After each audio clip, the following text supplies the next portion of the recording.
Bonjour, nous allons voir comment se présente un deck acheté en magasin ou en boutique de jeux de Yu-Gi-Oh! Donc bien évidemment, donc là aujourd'hui nous allons voir l'exemple du deck dieu égyptien de Slifer le dragon céleste. Évidemment si vous voulez jouer méta, prenez plutôt des decks de structure. Donc, euh, donc ce deck, donc les decks sont donc dans cette boîte. Donc là ici on a toutes les composantes du deck, avec donc la description, et là on a toutes les cartes, on a la liste de toutes les cartes qu'il peut y avoir dans le deck. Nous nous retrouvons donc tout de suite pour voir ce qu'il contient. Voilà, nous avons ouvert la boîte et nous voyons donc que dans la boîte il y a ça. C'est un tapis de jeu avec toutes les autres monstres, magie, liens, cimetière et tout. Tac. Avec les effigies des dieux égyptiens. Avec derrière, il y a comment fonctionnent tous les combos du deck.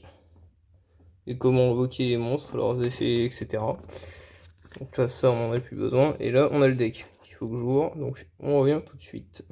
Donc, voici donc le deck de Slifer le dragon céleste. Il se présente ainsi, donc la carte maîtresse du deck. Slifer le dragon céleste avec son effet, etc. Et ensuite, on a toutes les autres cartes qui vont dans le deck. Donc, croisement d'âme, attaque de force du tonnerre, etc. Donc, les monstres, les pièges. Voilà, les magies. Etc. Pour information, il existe le même deck pour Obélisque, le tourmenteur. Voilà, il n'existe pas de deck pour le dragon Eldora par contre, c'est un peu dommage. Du coup, ça fait que c'est un peu le seul qui n'a pas de deck, de structure encore.